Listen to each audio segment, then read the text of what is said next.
नमस्कार दोस्तों, आज हम चर्चा करने वाले हैं आईपीओ के बारे में। आईपीओ यानी कि इनिशियल पब्लिक ऑफरिंग।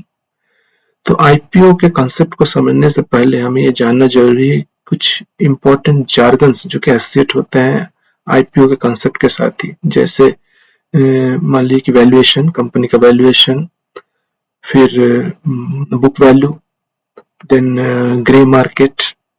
तो एक एक टर्म को हम लोग धीरे धीरे समझते हुए फिर आईपीओ के कंसेप्ट को समझेंगे।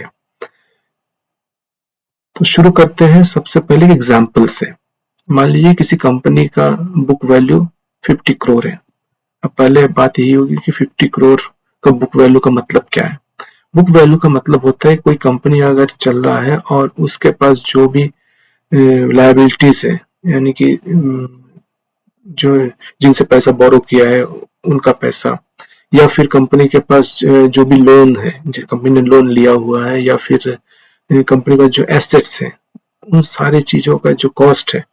तो एसेट को बेच के, बोरोवर का पैसा क्लियर करके, एम्प्लॉयज का सैलरी क्लियर करके, सब कुछ करके, सबको क्लियर करके हाथ में फाइनली जो कैश बचेगा वो होगा कंपनी का बुक वैल्यू। तो किसी कंपनी का अगर किसी टाइम पे बुक वैल्यू 50 करोड़ है, आप समझिए कि कंपनी का वो कीमत है। ठीक है, the cost of the company. तो किसी कंपनी का प्रोमोटर, मान लो कंपनी ए, एज्यूम कर लेता हूँ कंपनी ए का बुक वैल्यू किसी समय 50 करोड़ है, जबकि उसके ओनर को ये लगता है कि इस कंपनी का जो फिक्स चार्ज है वो एकदम इस तरीके से है कि ब्रेक इवन पे कंपनी चल रही है। अगर कंपनी को सही में अच्छा प्रॉफिट देखना है तो हमें एक्सपेंड करना पड़ेगा। तो एक्सपेंड करने के लिए सपोज और 50 करोड़ चाहिए। तो 50 करोड़ कहाँ से आएगा? या तो बैंक लोन से आएगा, या फिर कोई फ्रेंड आपको दे दे पैसा, या फिर कोई पैसा इन्वेस्ट कर दे कंपनी में। तो कंपनी का प्रोमोटर सबसे पहले क्या करता है कि अंडरराइटिंग फर्म को या सीए फर्म को इनवाइट करता है और असाइन करता है कि इस कंपनी का वैल्यूएशन बताओ। वैल्यूएशन का मतलब बुक वैल्यू नहीं होता। वैल्यूएशन का मतलब होता है कि कंपनी को अगर मान लो 50 करोड़ मिल जाए तो अगले 5 साल में कंपनी कितना बना पाएगी पैसा, कंपनी का फिर अगले 5 साल बाद बुक वैल्यू क्या होगा, इस चीज का एस्टिमेट। तो अंडरराइटिंग फर्म एस्टिमेट करके सपोज बताती है कि आपका 5 साल का जो सिनेरियो है, जो प्रोजेक्शन है, 5 साल में ये कंपनी 50 करोड़ से बढ़कर 500 करोड़ हो सकती है अगर अभी आपने लगभग 50 करोड़ इसमें और इन्वेस्ट किया। तो तब जब 500 करोड़ हो सकती है कंपनी 5 सालों में, वो होता है कंपनी का वैल्यूएशन। आज कंपनी 500 करोड़ की नहीं है, लेकिन 5 सालों में हो सकती है कंपनी 500 करोड़ की। तो अंडरराइटिंग फर्म लिख के देता है, सीए पूरा डिटेल लिख के वैल्यूएशन कंपनी को देता है। अब कंपनी का ओनर बोलता है कि ठीक है, 500 करोड़ का वैल्यूएशन है कंपनी का, मैं इसका 5 करोड़ शेयर डिक्लेयर करता हूँ, एक शेयर की कीमत 100 रुपए होगी। ओके, तो 5 करोड़ का अगर शेयर कंपनी डिक्लेयर कर रही है और एक शेयर की कीमत 100 रुपए है, तो सबसे पहले क्या होता है? सबसे पहले कंपनी पब्लिक ऑफरिंग में नहीं आती। सबसे पहले कंपनी अपने जान पहचान वालों को बोलती, यानी कि दूसरे बड़े ब्रोकरेज हाउसेस को बोलती, भाई मुझे 50 करोड़ चाहिए बाय डिस्ट्रीब्यूटिंग माई शेयर्स और सेलिंग माई शेयर्स। तो ब्रोकरेज फर्म्स बोलते हैं ठीक है, सब अपने अपने बड़े बड़े कस्टमर्स को पकड़ते हैं, क्योंकि ये प्राइवेट मार्केट है। प्राइवेट मार्केट में अब सेलिंग होगा शेयर का। तो प्राइवेट मार्केट में शेयर सेल करने में कभी 10 शेयर, 20 शेयर या 100 शेयर नहीं सेल होते हैं, हजारों शेयर, मतलब कि 10 लाख, 20 लाख, 50 लाख, 1 करोड़, 2 करोड़, 5 करोड़ की शेयर सिंगल एंटिटी को सेल होती है। ठीक है, तो किसी ब्रोकरेज हाउस ने खरीद लिया शेयर, एक्चुअली जो 50 लाख का शेयर खरीद लिया, दूसरे ब्रोकरेज हाउस ने 1 करोड़ का शेयर खरीद लिया। इस तरीके से 4-5 ब्रोकरेज हाउस ने शेयर खरीद लिया कि ठीक है, हम लोग इसको अपने क्लाइंट्स को सेल करवा देंगे। करके मान लो कि 4 करोड़ का शेयर बिक गया, लेकिन कंपनी को चाहिए 50 करोड़। तो कैसे आएगा? अब कंपनी डिसीजन लेती है कि ठीक है, मैं 10% शेयर पब्लिक को बेचूंगा, ठीक है, या फिर दूसरे इंस्टीट्यूशनल बड़े बायर्स को मैं बेच दूंगा 50 करोड़ का शेयर थ्रू पब्लिक ऑफरिंग। तो तब कंपनी सेबी में अप्रोच करती है। तो शुरू में जो शेयर प्राइवेट मार्केट में बिका, उसको बेसिकली वो एक तरीके से आप कह सकते हैं ब्लैक मार्केट ही है, लेकिन उसको ज्यादा सोफिस्टिकेटेड तरीके से ग्रे मार्केट बोलते हैं। अब ग्रे मार्केट में शुरू में खरीद बेच शुरू होती है शेयर की पब्लिक ऑफरिंग से पहले। ये दो तरीके से यूज होते हैं। एक तो कंपनी अपने लेवल पहले बेच के देखती कितना बिक जाता है। अगर कंपनी अपने लेवल पे ही लोगों को 50 करोड़ का शेयर बेच देगी फिर आईपीओ लेके नहीं आएगी। ठीक है, इसलिए बहुत बढ़िया बढ़िया कंपनियों का आईपीओ निकलता नहीं, कभी भी नहीं निकलता आईपीओ।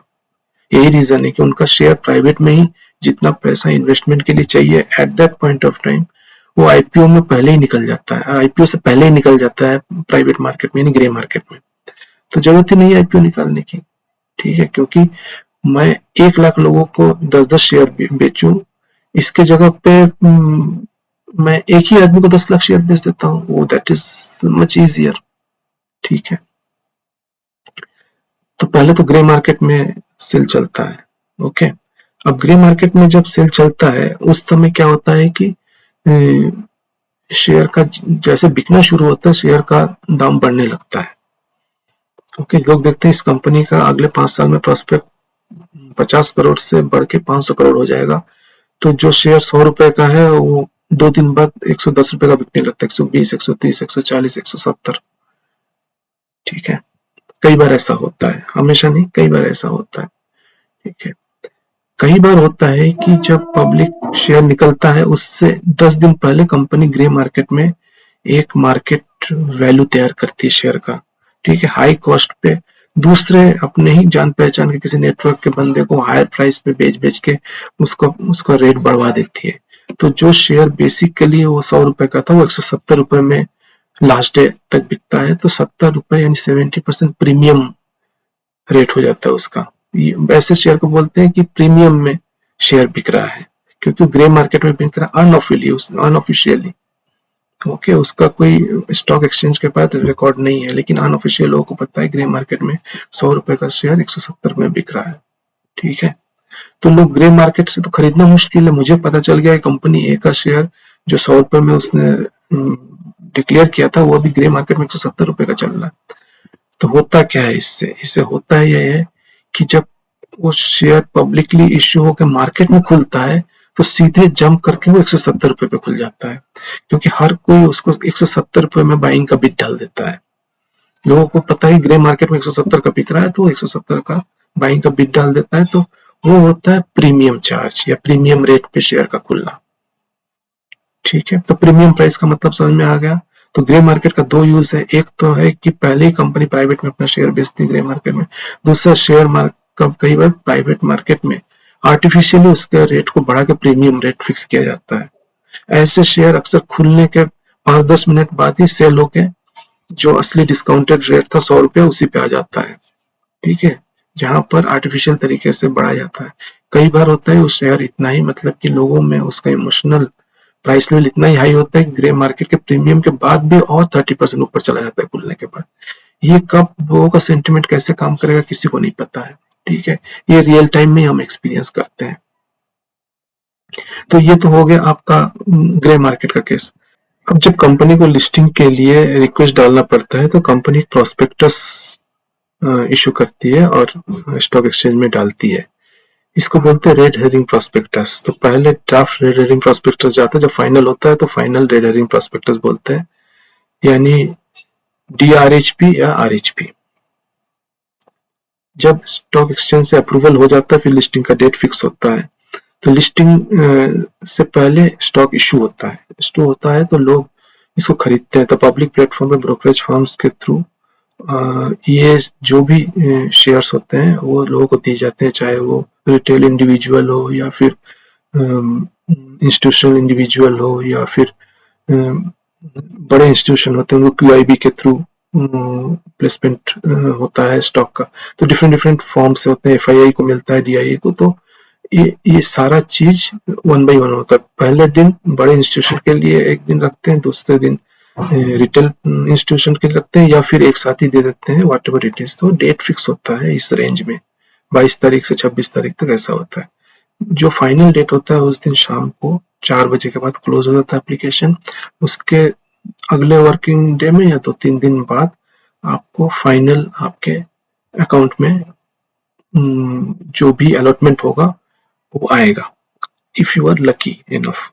ठीक है, क्योंकि अगर जितने शेयर्स रिटेल ट्रेडर्स के लिए है सपोज उतने शेयर से ज्यादा एप्लीकेशन आ गया तो वो फिर डिपेंड करता है कि वो लोग किस एल्गोरिथम के थ्रू या किस लॉजिक के थ्रू डिस्ट्रीब्यूट करते हैं। ठीक है, मैक्सिमम डिस्ट्रीब्यूशन स्कीम रहता है यानी कि एक आदमी को ज्यादा न जाकर ज्यादा लोगों को कम से कम अलॉटमेंट, मिनिमम स्लॉट साइज जो होता है वो अलॉटमेंट, उस तरीके से लॉजिक इनका चलता है। जिस दिन क्रेडिट होता है उस दिन या उसके अगले दिन लिस्टिंग हो जाती है।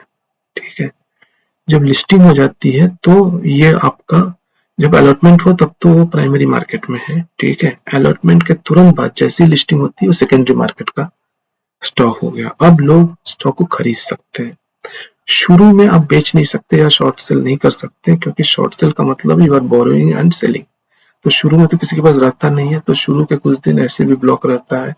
दूसरी चीज है कि जो भी जिसको भी अलॉट होता है थ्रू एप्लीकेशन, जिस भी ट्रेडर को एप्लीकेशन के थ्रू लॉट मिलता है वो 3 महीने के लिए लॉक हो जाता है। 3 महीने तक उसको शेयर को बेचना नहीं है, आपको रखे रहना अपने पास।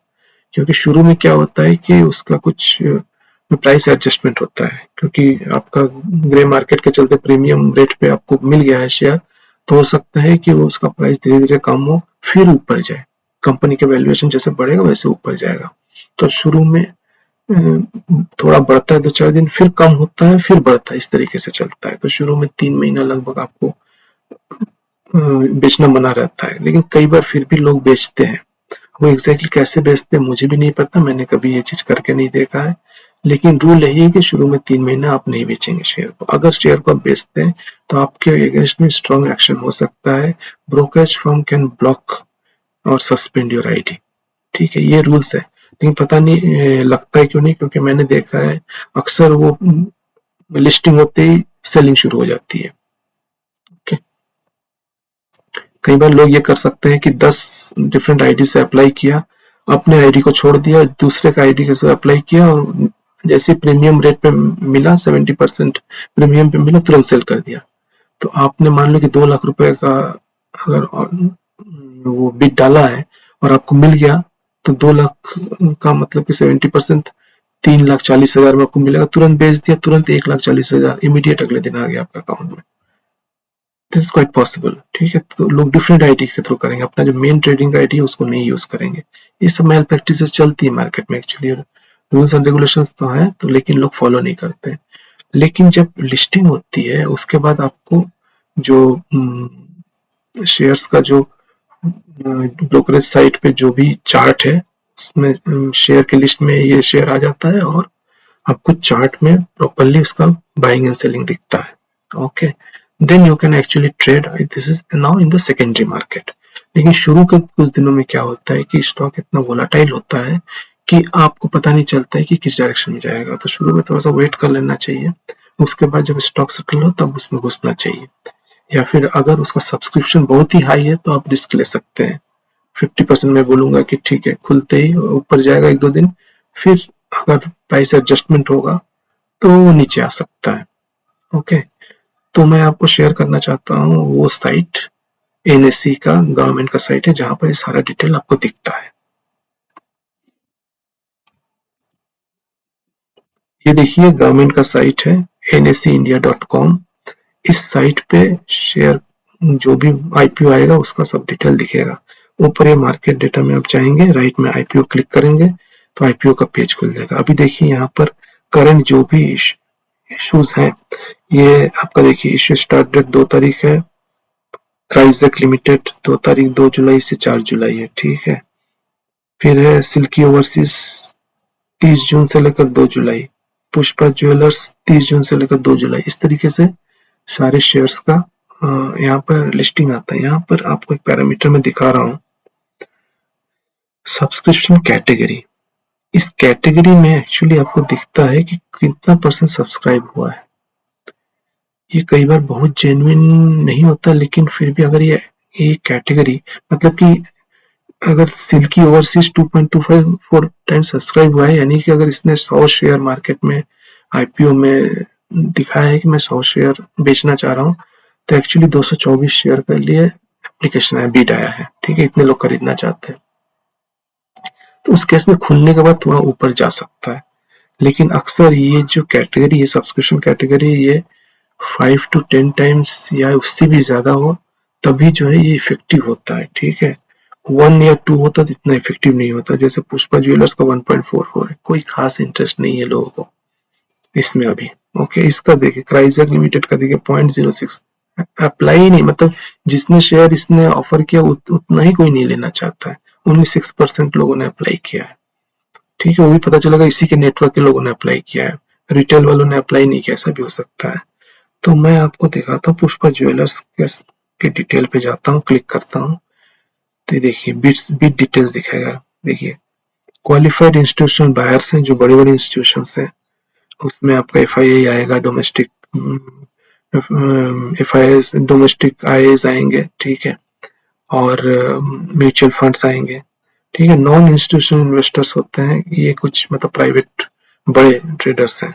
ठीक है, और एक लास्ट जो हमारे आपके कैटेगरी का रिटेल इंडिविजुअल इन्वेस्टर है। ठीक है, जो कि 150 शेयर खरीदने वाला, लेकिन उनके लिए भी कुछ लिमिट ये लोग दे के रखते हैं। ओके, कितना दे के रखते हैं ये हमको दिखेगा इशू इन्फॉर्मेशन में। इशू इन्फॉर्मेशन में आप जाइए, आपको दिखेगा कि रेंज क्या है, 143 से 147। ठीक है, ये रेंज, इस रेंज में मतलब कि आप इसमें से किसी भी रेंज पे इसका बिट डाल सकते हैं, लेकिन जनरली ये कट ऑफ पे ही जाता है, यानी हाईएस्ट जो प्राइस होता है उसी पे बढ़ता है। ठीक है, 147 पे उसको कट ऑफ बोलते हैं। फेस वैल्यू 10 है, मैक्सिमम सब्सक्रिप्शन अमाउंट पर रिटेल इन्वेस्टर है। ठीक है, बिड लॉट है 1000 equity shares and multiple of it.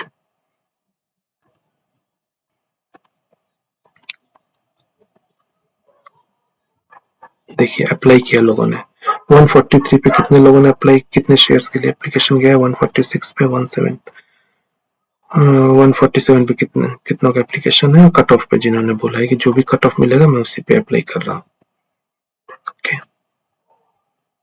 And demand data उस तरीके से सबसे ज्यादा लोगों ने मिनिमम प्राइस पर ही, क्योंकि ये वो लोग हैं जिनको शेयर चाहिए तभी जब वो चीप हो।